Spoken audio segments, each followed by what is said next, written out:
Hi, this is John Hayden doing vlog chapter 7 of Alan Reid's Smartphone Paradox. And this chapter is called Going Dark.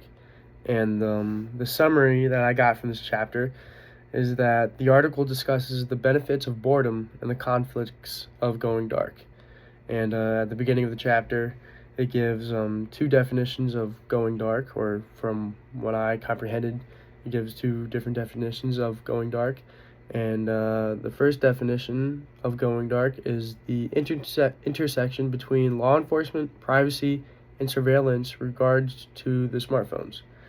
And I believe that there's a lot of privacy and surveillance that need to be done with smartphones, since it holds all our information, which is pretty scary. And one thing that I read, or that the article discusses, or Alan Reid discusses, is that the smartphones are not giving federal agencies backdoor access to their products. And what Alan Reid says, or quotes, he says that it is a safe that can't be cracked. And I don't know how I really feel about smartphones not letting federal agencies access to the phone, or have backdoor access. From a customer point of view, I feel pretty safe about that, because I mean, it's my stuff and they're not just willing to hand it over. But as a citizen, if something does happen and the federal agency does need to get a certain citizen's phone for access or information, I would feel like they would need that backdoor access. I mean, they're both making good arguments. I mean, not arguments, but they both have valid points of what they need and why they're not letting other people, access their stuff, and why the federal agency needs that stuff. So they're both valid points, and I'm pretty neutral in that stance. I mean, this probably would be depending on what situation I would be in on that point. I mean, that's just probably a biased opinion. But the other thing that I read was that 7 out of 10 apps on our smartphone are not only collecting and archiving personal data that is derived from our usage, but also sharing it with a third party.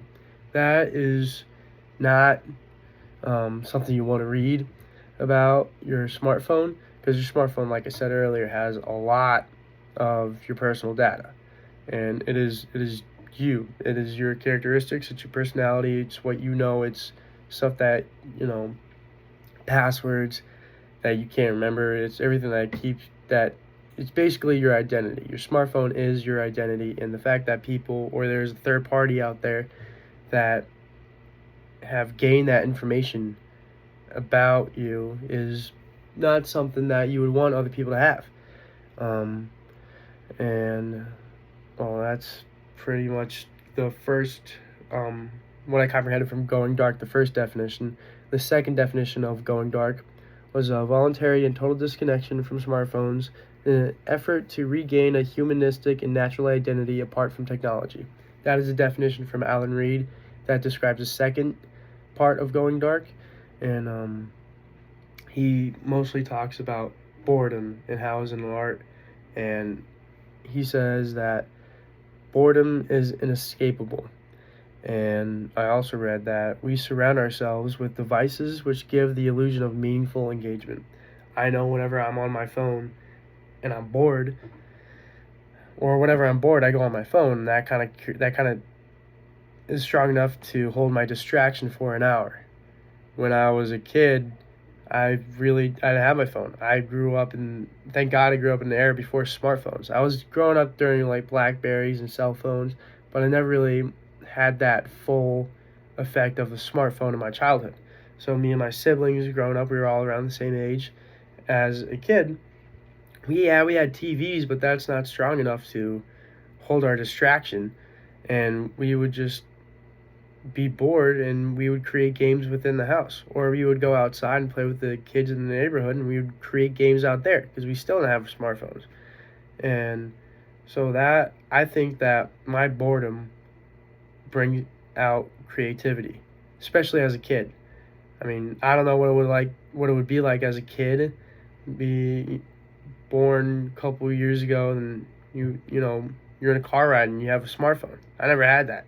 I had to look out the window and on a long car ride, which was, I mean, it just makes you daydream a little bit more, which I think is also creativity.